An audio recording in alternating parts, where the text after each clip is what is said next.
Nutrition planning part A जो है इसका, if X equals the number of ounce of food, इसको हमने कहा x equals number of ounce of food types j served at the meal, x and j serve at the meal, और x is equals the number of ounce. ये है variable, ठीक है। फिर जे हमारे पास हमारे क्वेश्चन में बताया था कि 3 है, एक 1, 2 and 3 ounce of food. 1 ounce of food, 1 provides 8 milligram the vitamins,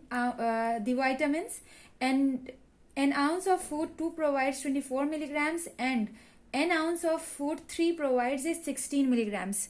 तो J है 1, 2 and 3। वो जो हमें बताया उसमें कि पहला इतना है, दूसरा इतना मिलीग्राम है, तीसरा इतना मिलीग्राम है, तो उसका जो 1 and 2 and 3 का बता रहे हैं वो J है हमारे पास।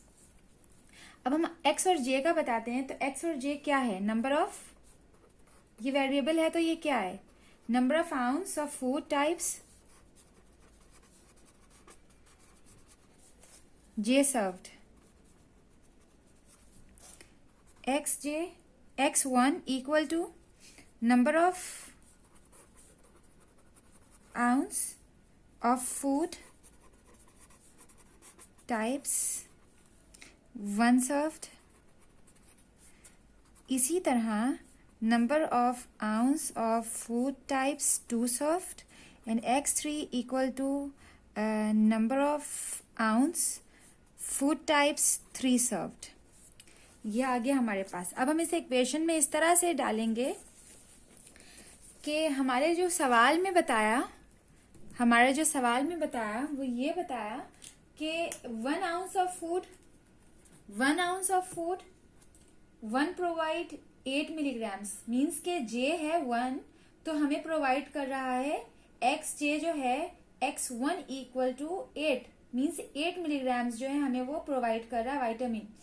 और फिर इसके बाद ये कह रहे हैं कि X2 जो है वो 24 मिलीग्राम्स प्रोवाइड कर रहा है, और 3 प्रोवाइड्स कर रहा है 16 मिलीग्राम्स, ठीक है। तो इसी तरह से हम इसे इक्वेशन फॉर्म में इस तरह लाएंगे कि हमारे पास पहला है 8x1 एट 24x2 और 16x3 इक्वल्स टू 120 लास्ट में बताया कि minimum daily requirement of the vitamin in 120 milligrams. तो ये हमारे पास 120 हो गया। ये है हमारा इक्वेशन नंबर 1। ये हमारा ए पार्ट यहाँ पे खत्म होता है।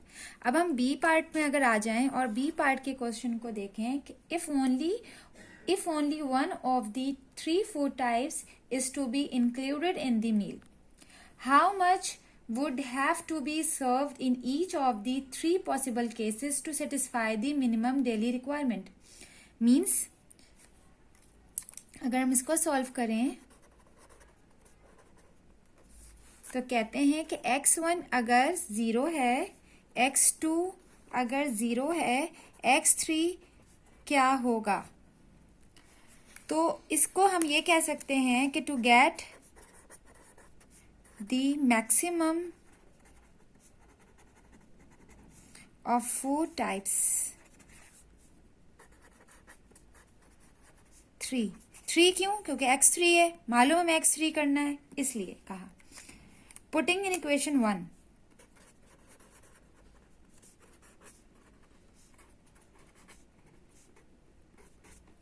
ये सारी चीजें हम इक्वेशन 1 में पुट करेंगे। जो x1 है यहाँ पे 0 रखेंगे, x2 है यहाँ पे 0 रखेंगे, x3 को ऐसे ही छोड़ देंगे क्योंकि हमें मालूम करना है इस x3 को। आइए हम पुट करते हैं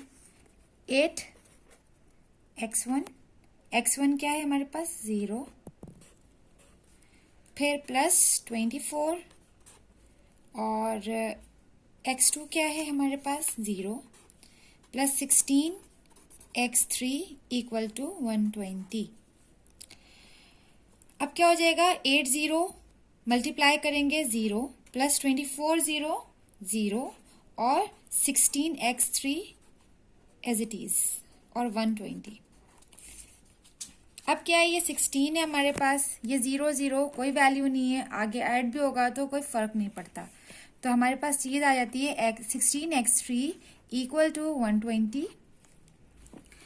अब इस 16 को जब हम इस तरफ लेकर जाएंगे इक्वल्स के उस साइड पर x3 की वैल्यू मालूम करने के लिए, तो ये मल्टीप्लाई में है। मल्टीप्लाई की चीज हमेशा डिवाइड में हो जाती है इक्वल्स के बाद।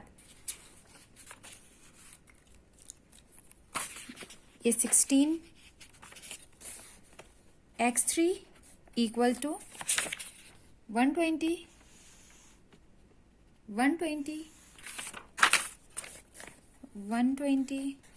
डिवाइडेड बाय ये 16 अब यहाँ पे शिफ्ट हो रहा है। जब हम इसे डिवाइड करेंगे तो डिवाइड करने के बाद हमारे पास जो आंसर आएगा, कैलकुलेटर यूज करें आप, 7.5 आंसर आएगा।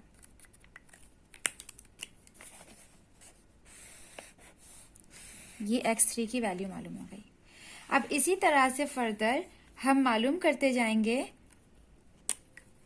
x1 equal to 0, x2 find करना है और x3 इक्वल टू 0।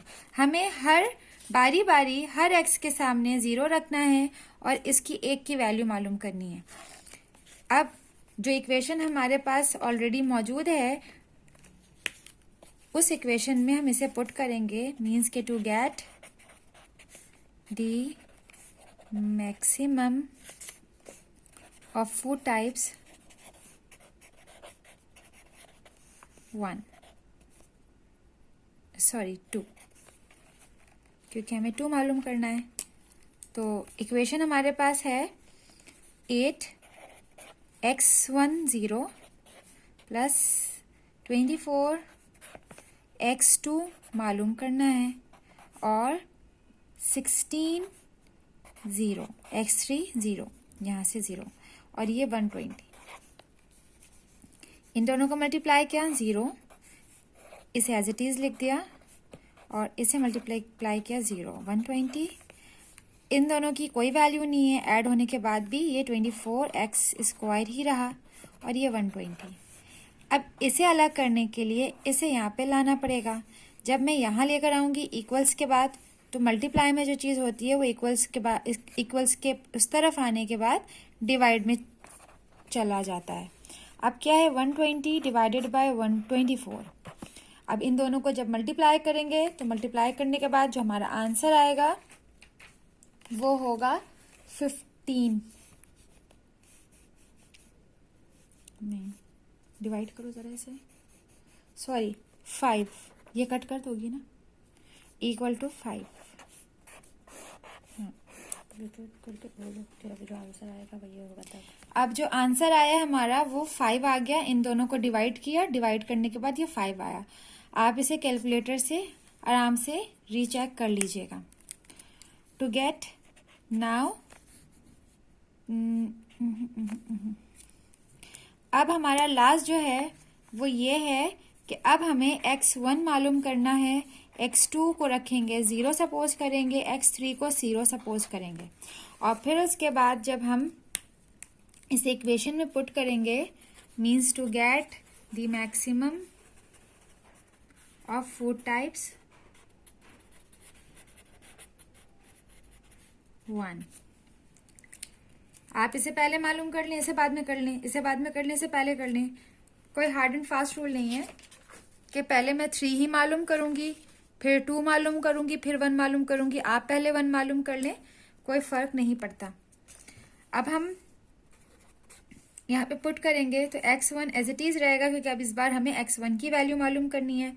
फिर 24 0, x2 की जगह 16, x3 की जगह 0 और ये 120। अब 8x1 एज इट इज रहा और ये 0 हो गया और ये 0 हो गया मल्टीप्लाई करने के बाद, और ये 120। 8x1 equal to 120 divided by 8, okay 8। अब ये आ गया x1 equal to 120 divided by 8। जब हम इसे डिवाइड करेंगे तो हमारे पास आंसर आ जाएगा 15।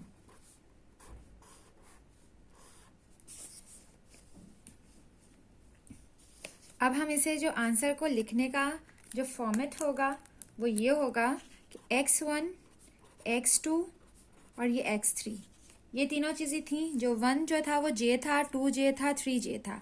अब j के साइज बता दिए थे कि 1 2 3 तक है, तो हमने xj की जगह x1 x2 x3 कर दिया था।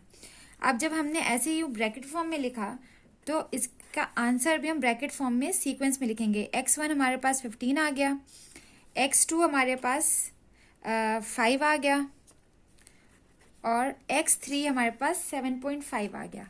तो ये हो गया हमारा टू बी रिक्वायर्ड आंसर।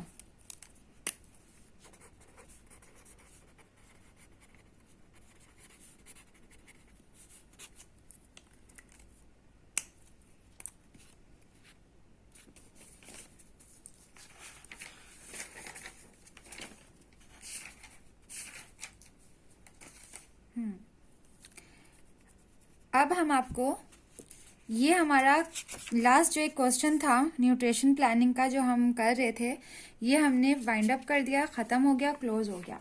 अब हम एक्स इंटरसेप्ट और वाई इंटरसेप्ट जो है वो आगे फर्दर करेंगे और इसके आगे इसके जो सवालात होंगे उसको सॉल्व करेंगे। एक्स इंटरसेप्ट और वाई इंटरसेप्ट को सॉल्व करने के लिए